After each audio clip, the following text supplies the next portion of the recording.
Spidey Super Stories. A lot of people think Spider-Man's first appearance was with Tobey Maguire, but they're wrong. It actually started way back in the 1970s. Spidey Super Stories aired as part of the children's show The Electric Company from 1974 to 1977. The segment had a clear goal: to encourage kids to read and write. To do that, Spider-Man didn't actually talk. He communicated through speech balloons on the screen, just like in the comic books. That way, kids had to read to follow the story, turning learning into something fun. And he's found it. A rubber glove sandwich. This project also marked Spider-Man's first live-action appearance on TV. The hero was always played by Danny Seagren, while the villains and other characters were performed by the show's regular cast. Even Morgan Freeman took part as a narrator, and sometimes as a supporting character in a few segments. Because of the low budget, the visual effects were pretty basic.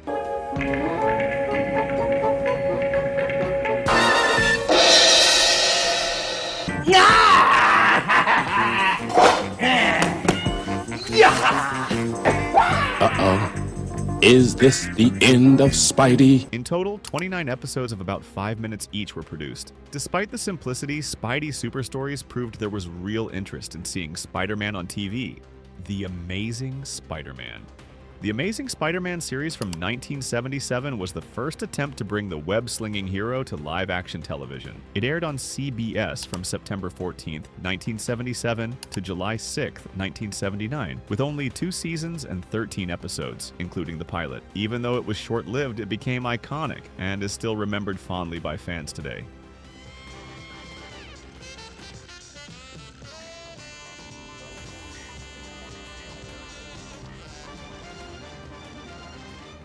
The show presented an adapted version of Peter Parker's classic origin, a college student who, after being bitten by a radioactive spider, gains agility, strength, and the ability to climb walls. Unlike later versions, he builds his own web shooters and starts working as a photographer for the Daily Bugle, where he constantly deals with his tough boss, J. Jonah Jameson. Peter Parker was played by Nicholas Hammond, whose performance was known for portraying a more serious and responsible version of the character. Regular episodes lasted about 40 to 45 minutes, while the pilot, released in 1977, was produced as a 90-minute TV movie. That first episode told the hero's origin story, the discovery of his powers, and the creation of the Spider-Man identity. One of the most talked about aspects of The Amazing Spider-Man is its technical and budget limitations.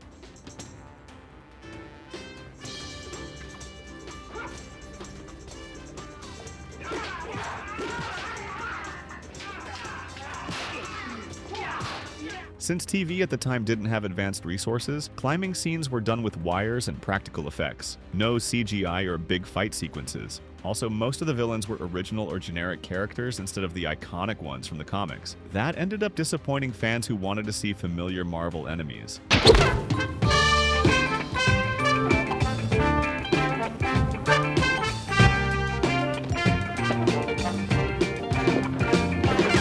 Even though it feels dated today, The Amazing Spider-Man paved the way for the hero's future adaptations, the Sam Raimi trilogy. Now we enter one of the greatest eras in Spider-Man history.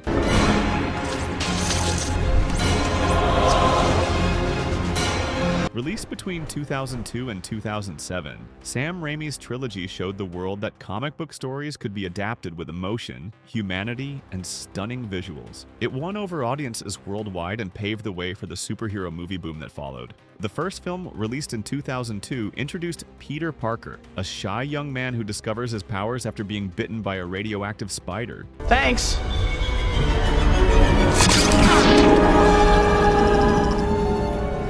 The movie balances action and drama, but it's also a coming-of-age story. It features one of the most iconic scenes in all superhero cinema, Uncle Ben's death, followed by the legendary line, "Remember, with great power comes great responsibility."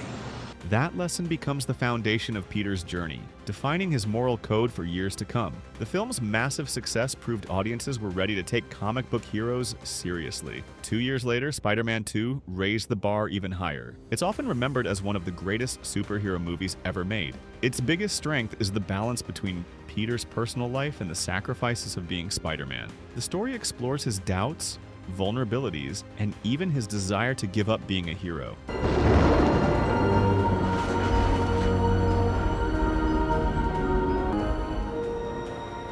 Meanwhile, Dr. Octopus, played brilliantly by Alfred Molina, emerges as a tragic figure, a man destroyed by his own ambition and a failed experiment. The climax, when he sacrifices himself to destroy his creation and save the city, reinforces the movie's themes of responsibility and redemption. The emotional weight and groundbreaking visuals even earned the film an Oscar for Best Visual Effects.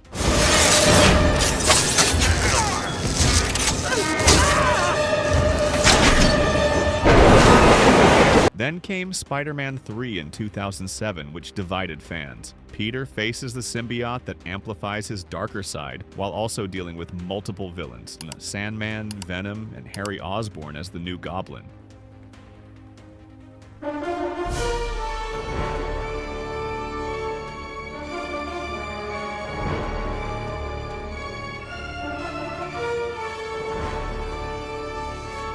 Many critics felt the movie had too many storylines and characters, but it still delivered unforgettable moments.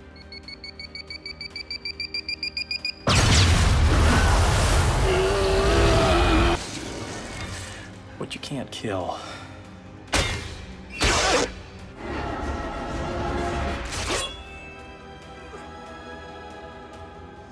Despite mixed reviews, it was a box office hit and cemented the trilogy as a major milestone in cinema. A fourth film was already in development, with Sam Raimi ready to continue the saga, but creative differences between him and the studio led to its cancellation. The Raimi era was over, and Sony made a bold move: reboot everything from scratch. But did it work? Let's find out. Andrew Garfield's Spidey. Andrew Garfield's Spider-Man brought a different, yet deeply emotional take on the hero. Sony's goal was to reboot the franchise, presenting a younger, more modern, and emotionally driven Peter Parker.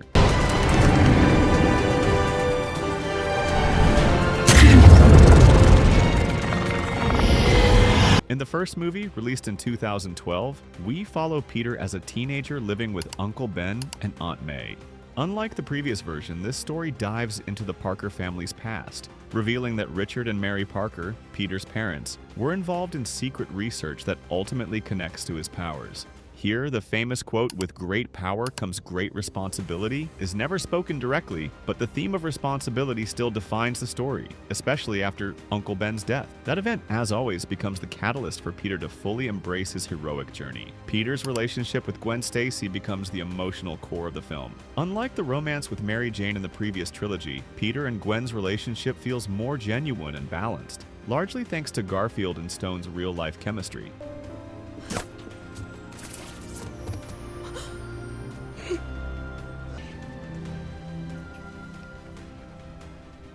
The movie ends with his battle against the Lizard, Dr. Kurt Connors, a large-scale threat, but the story's focus remains on Peter's personal growth. In The Amazing Spider-Man 2, we see both the peak and downfall of this version of the hero. Visually, it's one of the most stunning and well-made Spider-Man films ever. Honestly, it might have the best suit in movie history. Seriously, just look at it. And man, that opening scene gives me chills every single time.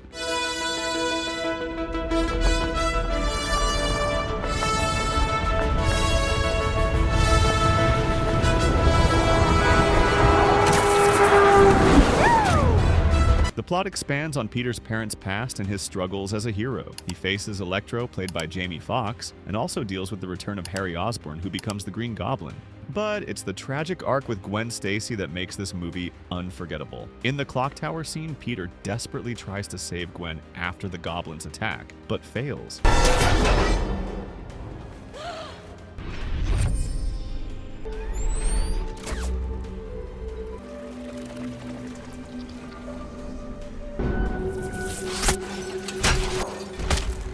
Her death remains one of the most heartbreaking moments in all of Spider-Man's cinematic history, with Andrew Garfield delivering a raw, emotional performance that deeply moved audiences. Stay with me, stay with me. Stay with me, stay with me. You stay with me. Gwen. Oh, please. That loss not only ends their love story, but also reinforces the theme of responsibility that always defines the character. Unfortunately, the franchise was cut short after the second film, leaving several plot lines unfinished. To this day, I still hope we'll one day find out what happened after that final showdown with Rhino.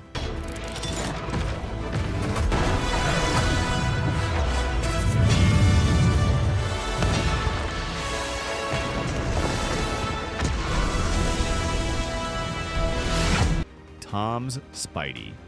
After The Amazing Spider-Man was canceled by Sony, rumors started spreading about a new Spider-Man. And even better, this time he would join the MCU. And man, thank goodness that happened. On the roof! Hey, everyone. Tom Holland's Spider-Man represents the youngest version of the hero to date. Officially introduced in Captain America: Civil War, Holland brought a lighter, more playful energy to Peter Parker, perfectly balancing action, humor, and heart. It's a take that really captures the original spirit created by Stan Lee and Steve Ditko. Tom Holland's first appearance as Peter Parker in Civil War was a huge moment, not only because it introduced a new Spider-Man, but because it immediately placed him in the middle of a battle between Earth's mightiest heroes. The airport fight scene alongside Iron Man and the Avengers quickly showed that this Peter is fast, smart, and bold, though still inexperienced. His witty humor and spontaneous jokes come naturally, without taking away from the tension or stakes of the action scenes. That mix helped create a Spider-Man that's easy for younger audiences to connect with, while still being charming for longtime fans. In the MCU, Tom Holland's Peter Parker is deeply shaped by his bond with Tony Stark, a mentor and father figure. In Spider-Man: Homecoming, Stark gives the young hero his first advanced suit, equipped with AI systems, surveillance tech, and eventually the iconic Iron Spider armor, one of the most high-tech versions ever seen on screen. That mentor-student relationship adds a strong emotional layer, which hits even harder in Avengers: Endgame, when Tony Stark dies, leaving Peter devastated and forced to face what it means to be a hero without his mentor's guidance. He also loses Aunt May in No Way Home, and right before she dies, she delivers the iconic line, "And with great power, there must also come great responsibility." Beyond his solo films, Peter Parker plays a major role in the MCU's biggest events. In Avengers: Infinity War, he joins the fight against Thanos, showing courage, quick thinking, and teamwork. In Endgame, his role is smaller but meaningful, symbolizing continuity and hope for the next generation of heroes. His suits also evolve, featuring Stark technology, smart webs, scanners, drones, combat systems, and even stealth capabilities. Each version of his suit reflects Peter's growth and adaptation to the challenges he faces. In the end, Tom Holland's Spider-Man is both the teenage Peter Parker we all know and love, and a modern, tech-savvy, emotionally layered hero who battles supervillains, multiversal chaos, and personal loss, all while staying true to the heart and soul of the character. The Three Spiders. Spider-Man: No Way Home is a cinematic milestone, not just for the MCU, but for superhero movies as a whole, for bringing together officially and emotionally all three generations of Spider-Man. The meeting of Tobey Maguire, Andrew Garfield, and Tom Holland is much more than a simple crossover. It's a love letter to fans and a celebration of every era that shaped the web-slinger's legacy. The story begins with Tom Holland's Peter Parker trying to fix his identity crisis. Spider-Man's name is Peter Parker. What the After his secret identity is revealed at the end of the previous movie, he turns to Doctor Strange for help, hoping to make the world forget he's Spider-Man. But the spell goes wrong, ripping open the multiverse and bringing in villains from other universes, including Green Goblin, Dr. Octopus, and Electro. Octavius? Osborn? What happened to you? What happened to... You're the walking corpse. What do you mean? You died. Amid the chaos, the other two Spider-Men, Tobey Maguire and Andrew Garfield, appear each from their own timelines, carrying all the emotional weight and history of their past films. And if you're a true Spider-Man fan, I'm sure your reaction was something like this. Their first meeting is pure emotion and nostalgia. My Uncle Ben was killed. It was my fault. I lost Gwen. She was my MJ. I couldn't save her. I'm never gonna be able to forgive myself for that. What makes it so special is the perfect mix of humor, action, and deep emotion. They open up about their mistakes, remember the pain of losing Uncle Ben and Gwen Stacy, and teach each other lessons about courage, sacrifice, and forgiveness. The lab scene where they joke around and share web shooting tips is one of the most heartwarming and funny moments in the movie, finally letting fans see interactions that were once only a dream. You can't do that, huh? No? How on earth does that even... Anyway, we're getting sidetracked, look. References to past films are everywhere. And come on, and I know you got emotional when Andrew redeemed himself by saving MJ. Are you okay?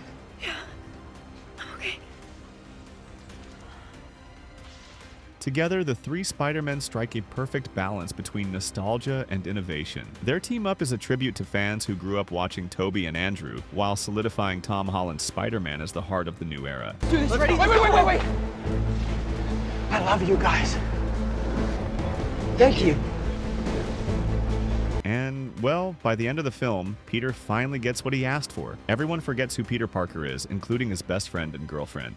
The new movie, Spider-Man: Brand New Day, hits theaters on July 31st, 2026. Tom Holland returns as Peter Parker, trying to rebuild his life after the events of No Way Home, dealing with the pain of being forgotten by everyone he loves. Zendaya is back as MJ, and Sadie Sink joins the cast in a mysterious role that's sure to shake things up. Directed by Destin Daniel Cretton, plot details are still under wraps, but we already know that John Bernthal will appear as the Punisher, alongside villains Scorpion and Tombstone. For now, all we can do is wait for more news about the next chapter of our friendly neighborhood hero. But tell me, who's your favorite Spider-Man on the big screen? Tobey, Andrew, or Tom Holland? And on your screen right now, there's a video showing every time Spider-Man's identity was exposed in the movies. Click to watch. I'll see you there.